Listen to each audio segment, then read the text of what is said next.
Assalamualaikum warahmatullahi wabarakatuh. Semangat pagi semuanya. Kali ini saya akan membahas soal OSN Biologi tahun 2020, khususnya untuk nomor 5. Di sini, soal OSN nomor 5 mengajak kita untuk mengidentifikasi uji dari bakteri, ya, di mana di situ ada uji urease, hidrogen sulfida, motilitas, fermentasi laktosa, fermentasi manitol, dan fermentasi sukrosa, serta uji goloni mukoid. Mari kita bahas satu persatu. Mikael menderita sakit perut setelah memakan lumpia yang dibeli di warung depan sekolah. Sebagai alumni OSN yang sudah mempelajari teknik-teknik mikrobiologi, dia mencoba mengidentifikasi bakteri pencemar yang diduga berasal dari kelompok Enterobacter. Jadi bakterinya di sini sudah disimpulkan bahwa bakteri pencemarnya ini adalah kelompok dari Enterobacter. Mikael mengisolasi bakteri tersebut lalu melakukan pengamatan mikroskopis dan serangkaian uji biokimia. Isolat tersebut bersifat nyata. Bakteri Enterobacter ini adalah sifatnya yang gram negatif, di mana kesimpulannya dia tidak menghasilkan urease, H2S, serta dia mampu melakukan fermentasi manitol dan sukrosa. Karena keterbatasan bahan, Mikael belum melakukan tempat uji motilitas. Jadi yang belum dilakukan. Nah, ini dia belum sempat melakukan uji motilitas fermentasi laktosa serta mengamati tekstur koloni pada agar-agar. Nah, di sini kita sudah bisa menyimpulkan bahwa dari soal ya, uji yang tidak dilakukan yaitu uji motilitas, uji laktosa, serta uji koloni mukoid. Nah, dia tidak melakukan uji tersebut. Nah, dari hasil praktikum hasil uji ini, ternyata jenis bakterinya adalah, kita sudah tahu di sini, jenis bakterinya adalah kelompok Enterobacter. Kelompok Enterobacter. Dan yang kedua, ternyata bakterinya ini bersifat bakteri yang gram negatif.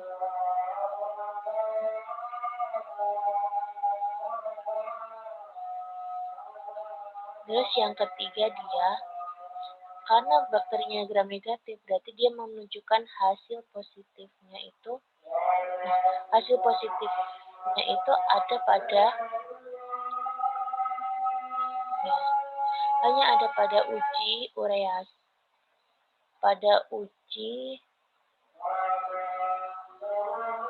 manitol, fermentasi manitol, dan sukrosa.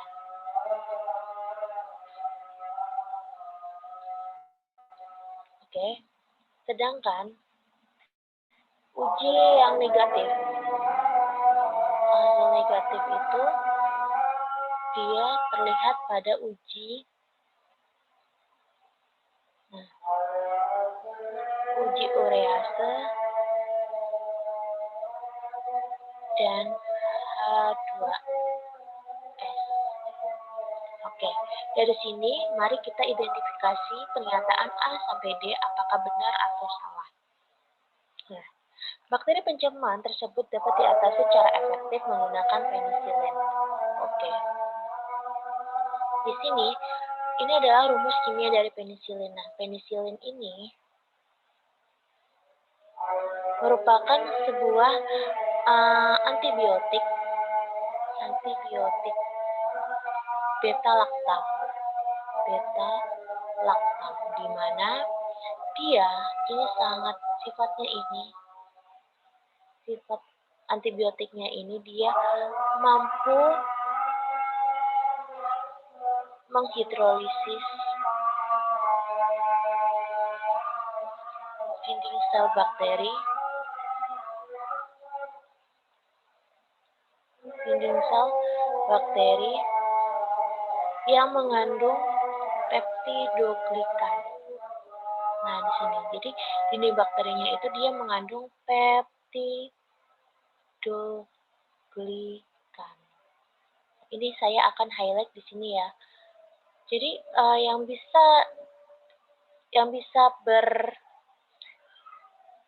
bisa aktif atau penisilin ini akan aktif apabila dinding sel bakteri tersebut mengandung peptidoglikan. Nah, sekarang kita lihat pengelompokan bakteri. Nah, ini pengelompokan bakteri ya. Pengelompokan bakteri. Gram positif dan gram negatif itu dibedakan berdasarkan dinding selnya. Jadi ini berdasarkan dinding selnya. Dinding sel pada bakteri gram positif itu dia mengandung peptidoglikan, sedangkan pada gram negatif dia mengandung lipopolisakarida. Jadi dinding selnya itu lipopolisakarida dan sangat sedikit peptidoglikan, bahkan ada yang tidak ada peptidoglikan. Gitu ya. Jadi di sini kita punya note bahwa pengelompokan bakteri, pengelompokan bakteri gram positif dan negatif, gram yang negatif ini berdasarkan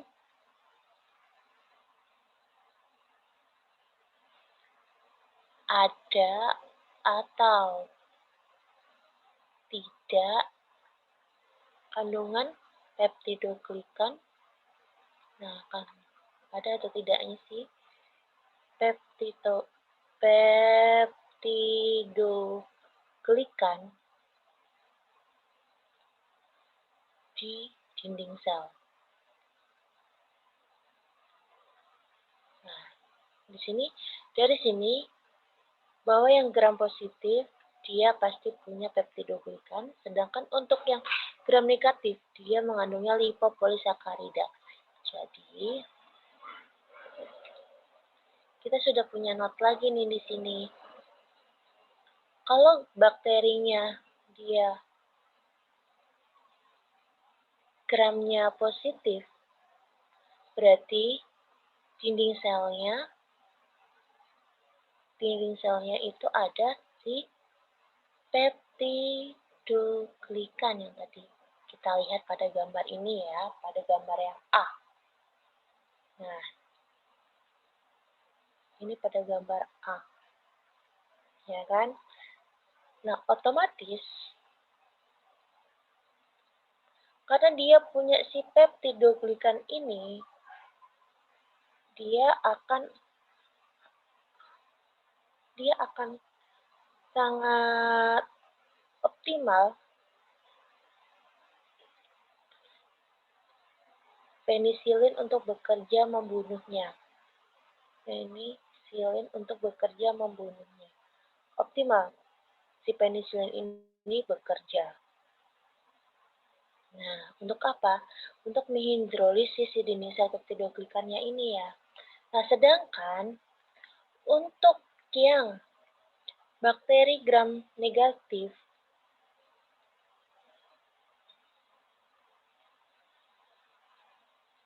nah, dia dinding selnya ini, dia disusun oleh lipopolisakarida. Nah, lipopolisakarida dan sedikit peptidoglikan. Oleh karena itu, karena dia lebih sedikit peptidoglikannya, nah lihat di sini. Karena dia mengandung lipopolisakarida dan sedikit peptidoglikan, otomatis penisilin ini tidak optimal. Tidak optimal bekerja untuk membunuh si bakteri gram negatif. Oleh karena itu, kesimpulannya pada pernyataan A adalah salah.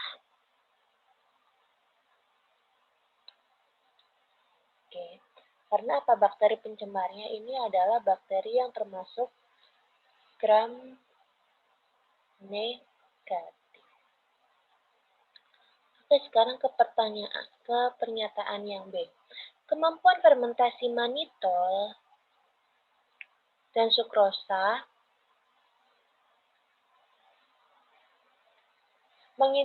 mengindikasikan bahwa bakteri tersebut bersifat anaerob obligat.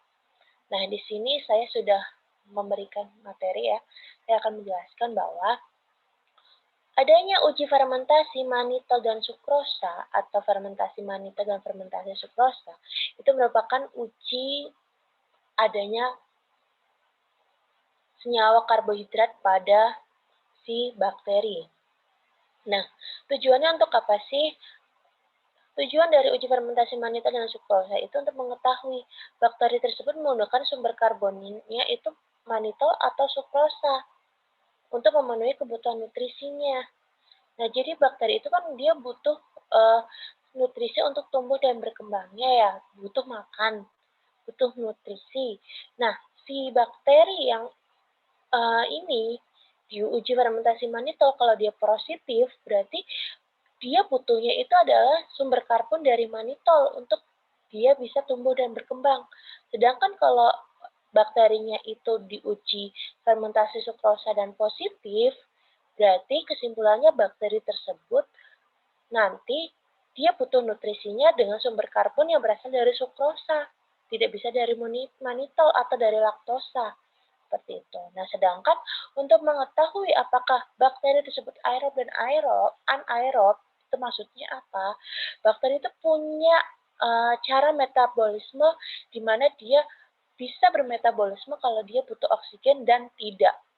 Nah, biasanya untuk cara mengujinya, dia menggunakan medium cair tioglikolat. Nah, jadi berdasarkan golongan tersebut, nah, di sini saya jelaskan bahwa ada klasifikasi bakteri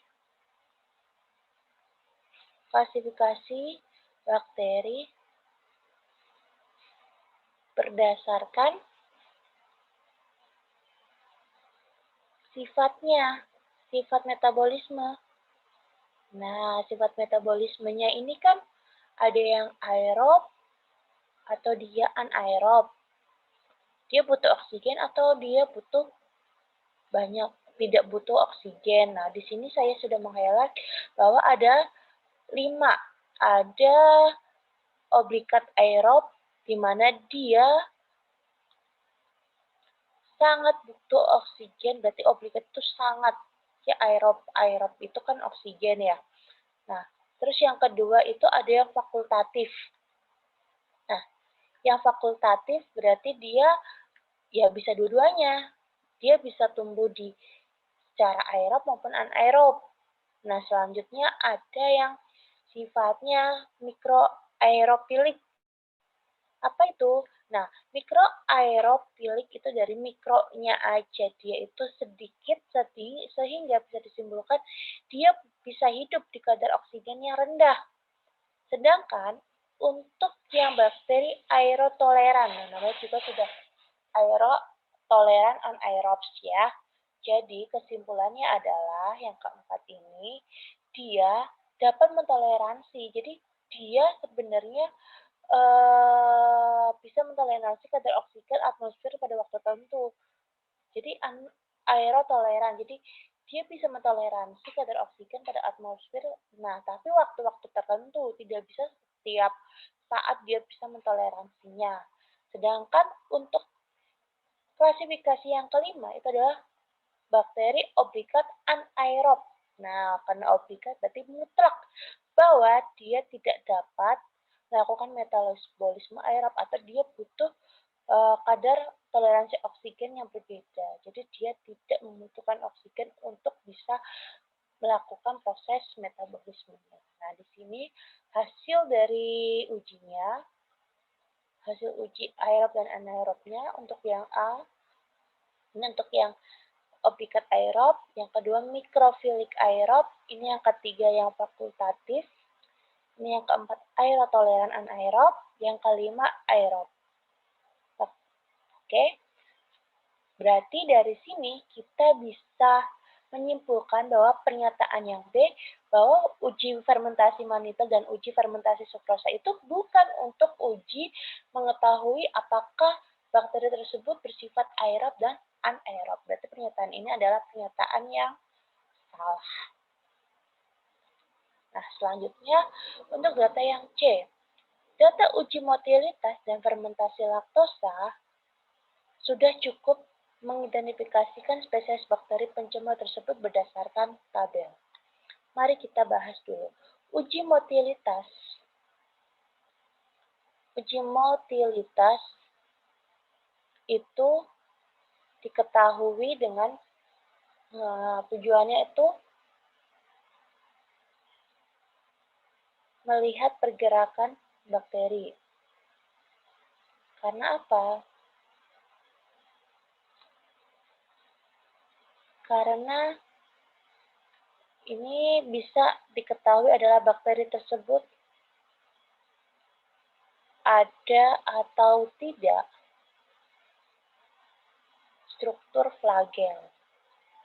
Nah, flagel inilah yang membuat dia bisa untuk bergerak.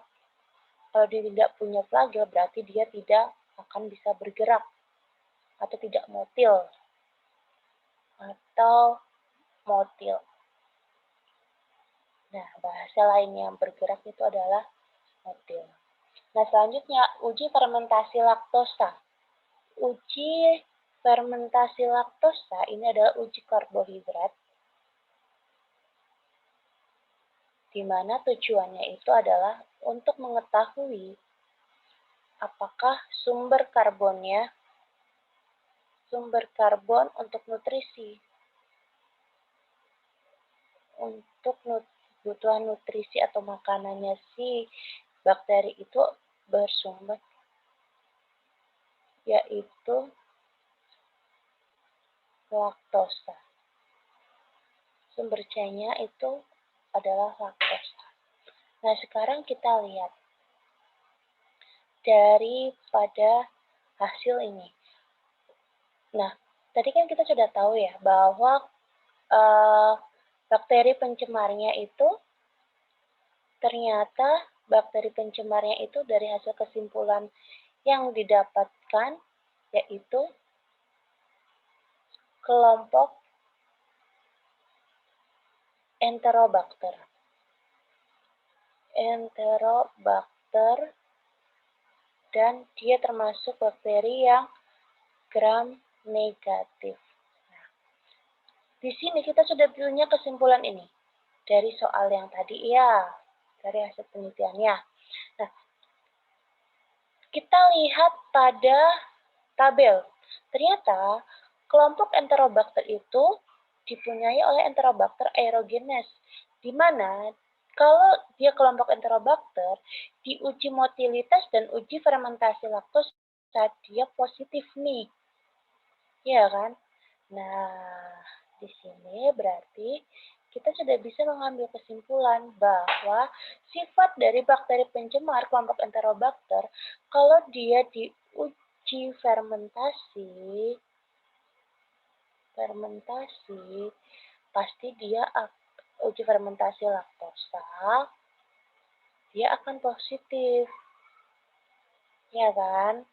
Nah, berarti dia sumber karbonnya adalah laktosa. Nah, kalau di uji motil, nah, dia juga hasilnya adalah positif. Berarti dia menandakan bahwa dia si bakterinya ada flagel. Nah, gitu ya. Sedangkan kamu lihat di sini nih. Ini ya. Pada Klebsiella pneumoniae dan Yersinia. Nah, ini ya. Ini dia tidak mempunyai flagel. Berarti dia bukan termasuk kelompok Enterobacter. Kenapa? Karena dia tidak ada flagelnya. Karena dia tidak motil, hasilnya negatif. Sedangkan kalau pada Proteus vulgaris dan Serratia marcescens, nah dia motilitasnya positif. Nah ini. Nah berarti dia menunjukkan bahwa dia ada kemungkinan kelompok Enterobacter. Tetapi kita harus lihat uji fermentasi laktosanya. Ternyata uji fermentasi laktosa dari kelompok yang Proteus vulgaris dan Serratia, dia menunjukkan hasil yang negatif. Jadinya, dia menunjukkan bahwa Proteus dan Serratia itu bukan kelompok bakteri Enterobacter. Kenapa? Karena dia tidak butuh sumber karbon laktosa untuk kebutuhan nutrisinya. Jadi, untuk pernyataan yang B, ini benar.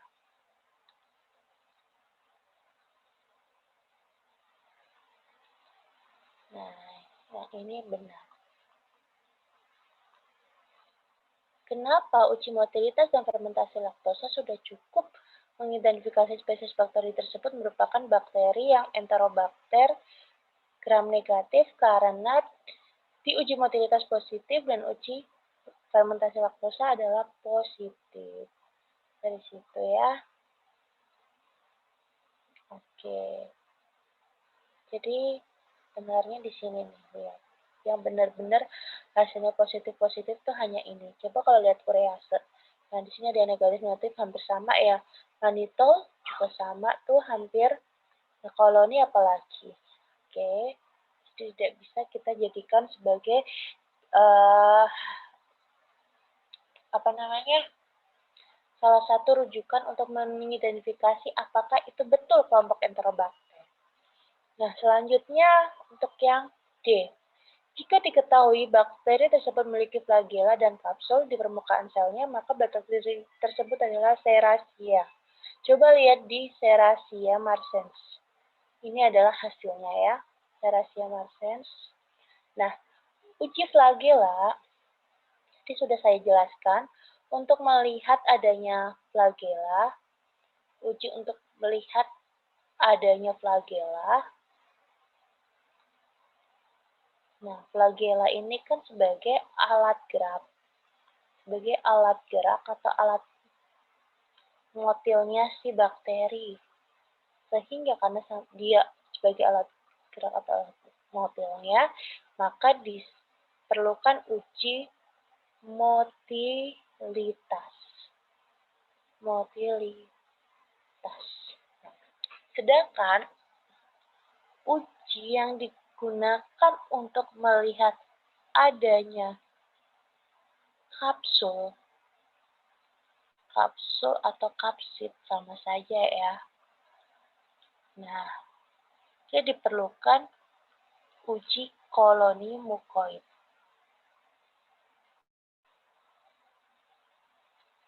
Nah, dari sini. Ya, berarti ada dua nih, uji motilitas dan uji mukoid. Nah, sekarang kamu lihat uji koloni mukoid pada Serratia. Uji koloni mukoid pada Serratia dia menunjukkan hasil negatif. Sedangkan pada uji flagellanya dia menunjukkan hasil yang positif. Jadi, hal ini menyimpulkan bahwa pernyataan yang D itu adalah pernyataan yang salah. Kalau dia menunjukkan tersebut memiliki flagella dan kapsul di permukaan selnya, dia harus positif nih, Sedangkan pada Serratia,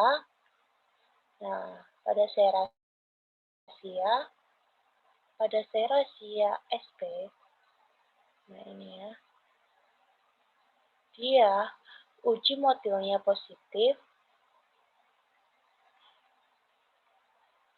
uji motilitasnya positif, sedangkan uji koloni mukoidnya dia negatif. Berarti kesimpulannya adalah dia punya flagel, tapi dia tidak ada kapsul. Nah, gitu ya, Nak, ya. Berarti pernyataannya adalah D ini adalah salah. Begitu, saya cukupkan penjelasan untuk soal nomor 5. Terima kasih, semoga bermanfaat. Wassalamualaikum warahmatullahi wabarakatuh.